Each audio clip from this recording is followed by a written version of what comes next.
Hello friends, তো good evening সবাইকে। তো আজকে বিকালে চলে গেছিলাম একটু গঙ্গার ধারে ঘুরতে।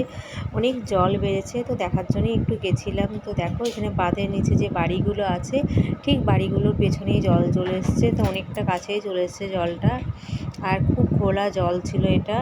তো এর আগের দিন রাত্রেবেলা গেছিলাম, তো অতটা ভালো করে দেখা যাচ্ছিলো না। তো কালকে একটু আজকে একটু বিকেলেই গেছিলাম। তো দেখো এইখানে করে নৌকা পার দিচ্ছে, আর এখানে সেই যাতায়াতের রাস্তাটা যে একদম জল চলে এসছে, তো এইখানে পার দিচ্ছে।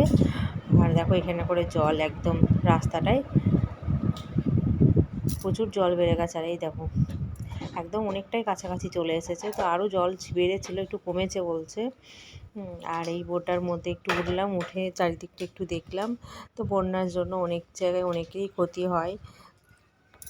আর এই সময় দেখো এখানে করে যে গঙ্গার ঘাটে আমরা চান করতে যাই, তো সিঁড়িটা বাঁধ থেকে নেমেই একদম 3-4টে সিঁড়ি জলে একদম ডুবে গেছে।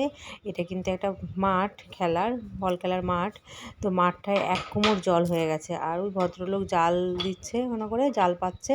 তো ওর পেছনেই আছে মেন যে গঙ্গাটা। তো এই ছিল আজকে আমার ভিডিও। তো কেমন লাগলো সবাই